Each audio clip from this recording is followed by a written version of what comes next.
there. Welcome back to Travillian Next. My name is Amber Bucher, Chief Research Officer, and I'm here today with my colleagues. Very, very different than normal, but we're going to do a little bit of a recap of 2025 and talk about what banks can expect in the talent landscape coming into 2026. Let's get into it. Like, what was this year like in the land of search? If you would pick one word to describe the 2025 talent landscape, what would it be and why? Roller coaster.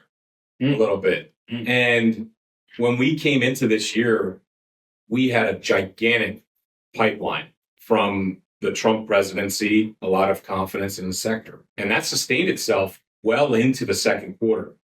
Then, of course, tariffs and things of that nature took away some of that confidence. And we could sense our pipeline was shrinking a little bit as the summer hit. But now things seem to have come back. And our pipeline is really chock full. It's scattered across the country. It's banks of all sizes looking for all sorts of different C-suite positions. It's, there are fintech searches that are, tech is back. I think banks are moving out of this like crisis mode of 2024 and now into this growth mode that is going to sustain us into 2026. So a lot of confidence in the sector. So yeah. My word is revival, because, I speak with a lot of tech-forward banks, sponsored banks, fintechs, stablecoin companies, and wow, there is a lot of, positivity in that arena. I was just at the American Fintech Council Summit in Washington a couple weeks ago. Ton of positivity. The last couple of years has been really tough for sponsored banks, consent orders, fintechs, funding, if you look at the, investing in fintechs. But there's just this new wave of optimism from the administration working together to really help this new innovation, which is desperately needed in all areas of banking, payments, neobanks, stable coins. So revival would be my word, and they think the optimism is going to continue into next year. There's laws and regulations going through Congress that are really going to set up these new industries to really thrive next year. So it's very exciting. So it's not unchecked exuberance anymore. No, it's not unchecked, but there feels like there's collaboration. Before it felt adversarial. And Amber, you probably remember 3-4 years ago, it was crazy out there. And then it was just like wintertime, just everything stopped. But now there seems to be a big time, hey, we're working with Washington, we're working with the state regulators, we're working with our sponsor banks. The number of sponsor banks is going up. The investment from our sponsor bank clients in fintech officers and chief risk officers and chief financial officers, they're still in and they're all in and they see the upside.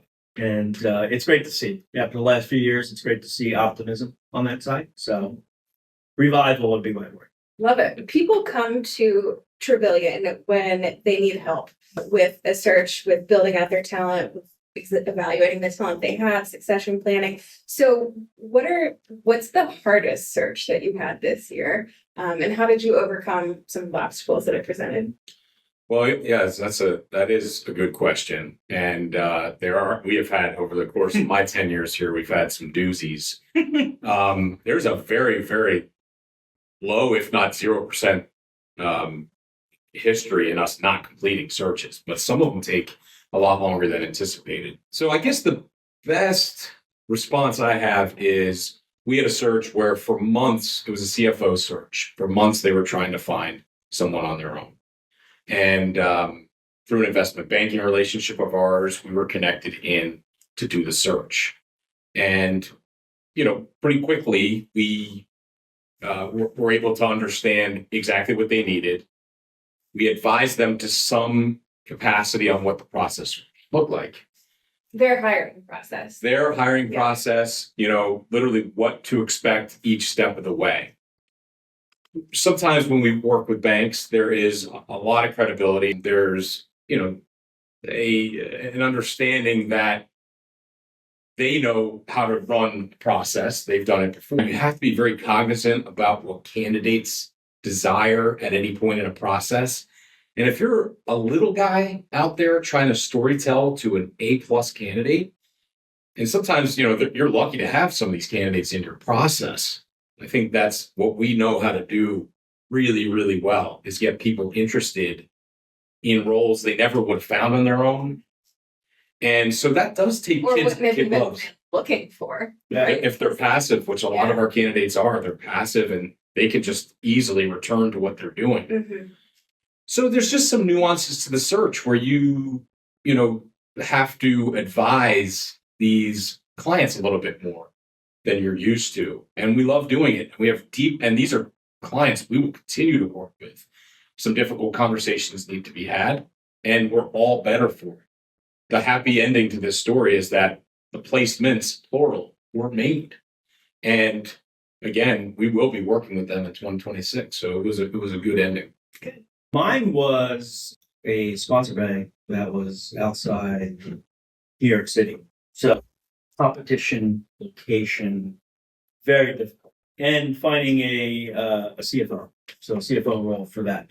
So not your traditional bank, Mm-hmm. very complicated, involved, capital markets, it involved fintech partners, they were moving into payments. So not your just run-of-the-mill kind of CFO role. So the location, the difficulty of the search, finding people, and what Brian was saying about storytelling, Mm-hmm. getting them excited, because great candidates are getting calls all the time from big banks, from fintechs, from tech companies, big tech companies. So how do you get them excited about $1 billion community? Yeah. When it's not $1 billion community, it's basically a tech company Mm-hmm. behind some of the biggest fintechs. So you really have to get to know the culture. You have to get to know the leadership, and really get the candidates excited about the role. And it is a very exciting role. Especially when you're asking them to move to not a major metro. Yeah, major metro or high cost of living area, or to leave, a position with maybe a larger tech company or bank. You really need to really understand what makes this bank different. Get to know their leadership, get to know their culture and their growth prospects. So in the end, it was successful. It was a very difficult search just because of the location and finding a very particular skill set. You had to find somebody who understood, everything that goes into being a CFO, but also had that tech knowledge and really that interest in working with fintechs and working with the fintech founders. So they had to have the right culture fit too, because this bank was very big on culture. So, and that's almost 50% of it, I would say, also, Brian. Yes, skill set and everything, but will this person fit in with the team and help drive growth? Because with these smaller banks, you don't have huge divisions like JP Morgan, where you see a person maybe once a year, once every 5 years. You see these people every single day.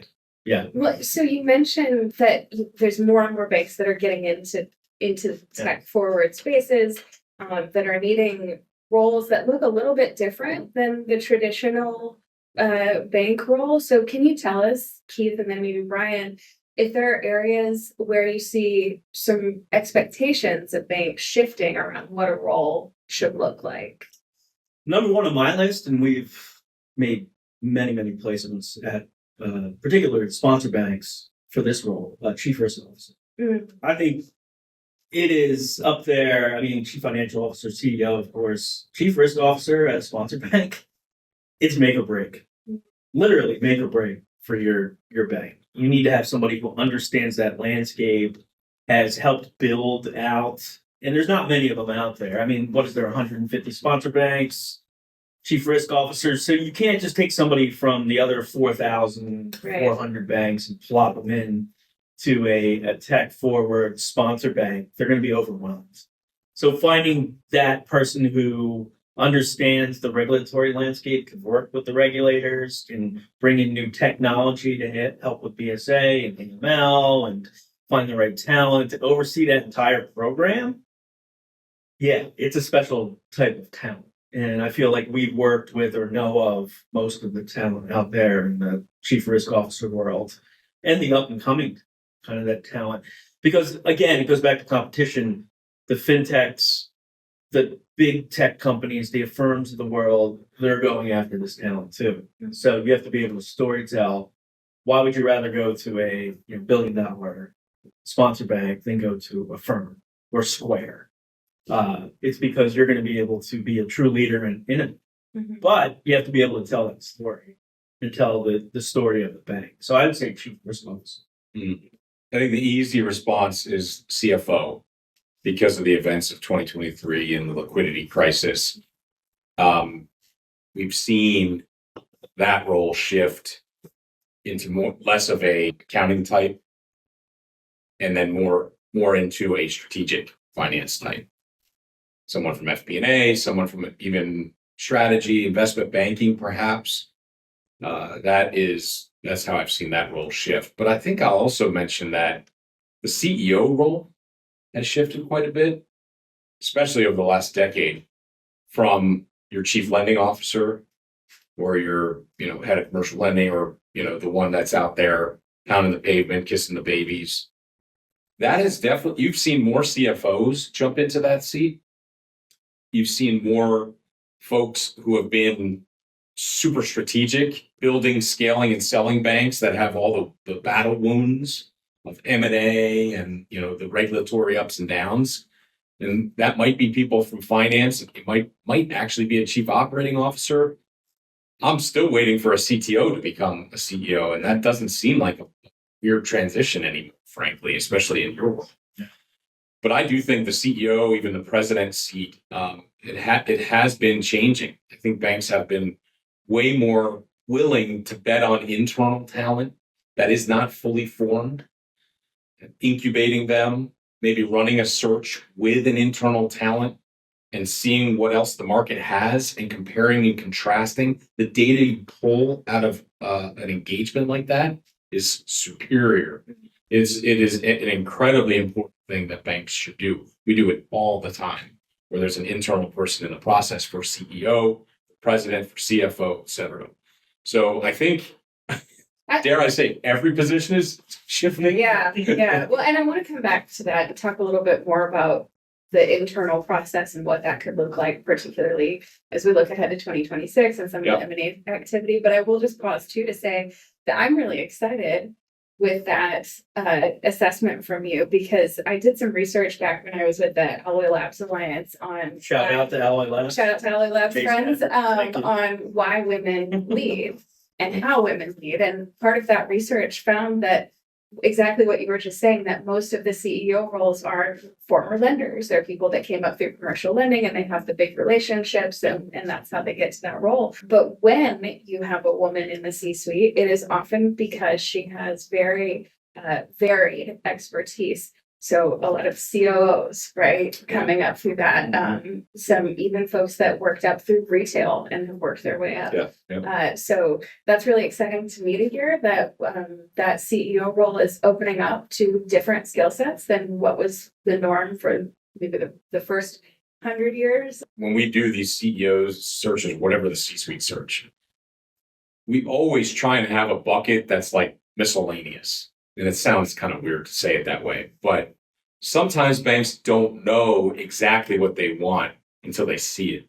Not sometimes, almost always. Yeah. Right? They don't even know. Like their whole process changes when they start speaking with candidates. Yeah. It's like, wow, we didn't even know there was a candidate out there that this. Yeah. So we kind of stepped into January already, looking ahead to 2026.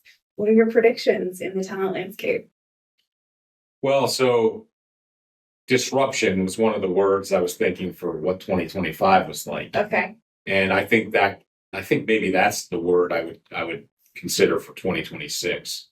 M&A has been crazy over the last 5 months. Mm-hmm. Again, when I was talking about the roller coaster, it comes back up and all this M&A happens. I mean, we actually lost 2 clients in the span of a week.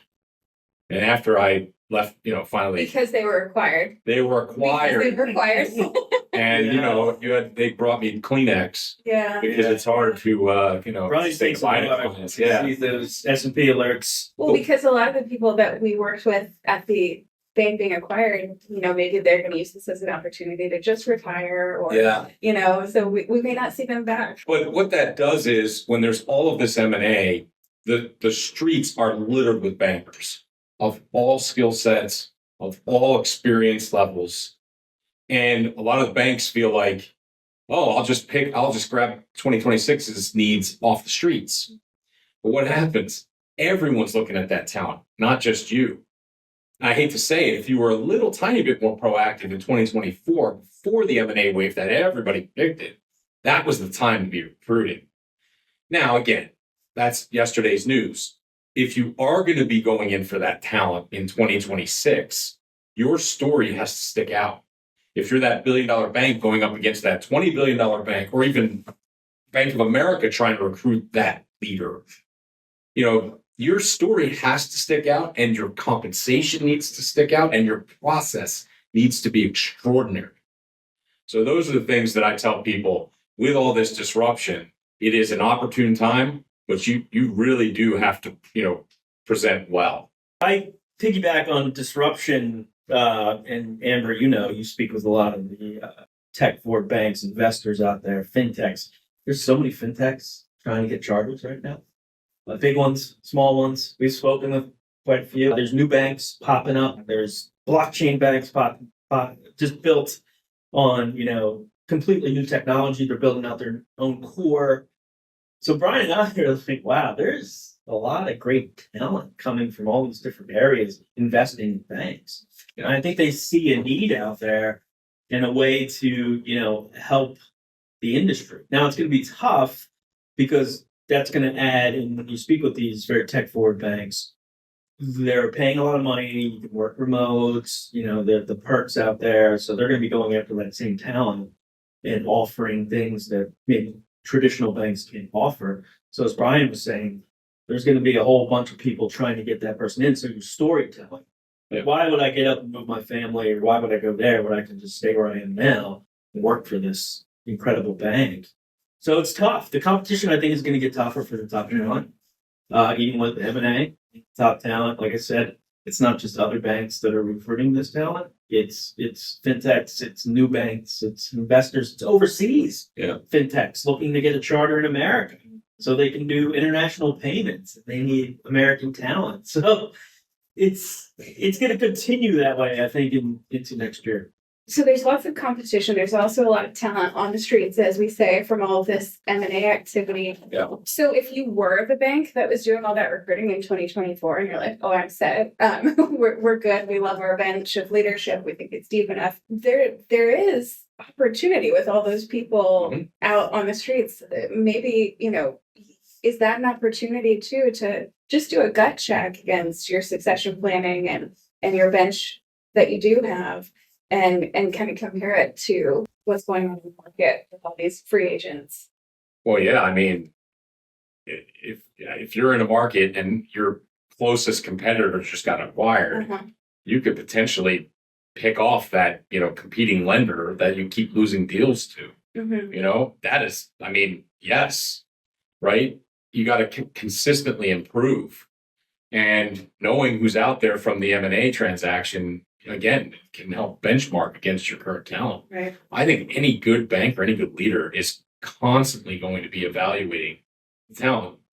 Not only that, 2020, something's going to happen in 2026 that's going to change the playbook. We don't know what it is. Crypto could go back, into the winter. Who knows? No. Probably not, but I hope not. But, again, you're going to maybe look at your CFO and say, I wish that person had a little bit more FP&A background, right? Or knew how to do M&A because now we want to try and get in on that. So that's what you have to constantly be doing. And the other thing I was thinking is that compensation, right? Two things real quick. If you're going to go out and get talent, it's going to be more expensive, period. I hate saying it. Don't shoot the messenger. But if I have to pay, $50,000 for a Kia these days, a CFO is going to cost more now, right? The second thing is, and it is tough to thread the needle. If you're going to go out and get that A++ talent, they're going to cost more than maybe some of the talent you currently have. But that's the cost of doing business. There are a couple banks that we work with that I am in awe that they were able to get certain people hired, because I know it threw off their entire compensation plan. But the board and the CEO or whoever it might be understood the value and the upside of bringing that talent in, and it was worth it. So those are tough conversations, but they need to be had, especially with this plethora of great talent out there that maybe is at your fingertips, or maybe a Travillian will deliver to you. Yeah, and kind of what's the next phase for your bank? The leader you have now might have been great for the last 10 years, even 5 years. Things are changing so quickly. I mean, we speak with banks that are bringing in talent we never thought they would bring in. And director of AI, and I'm not going to go down that rabbit hole, but at our conference a couple months ago, that theme came up on everything. Yeah. So if you're not thinking about that in your board meetings, other banks are, and other fintechs are, and they're going to be able to implement that talent really fun.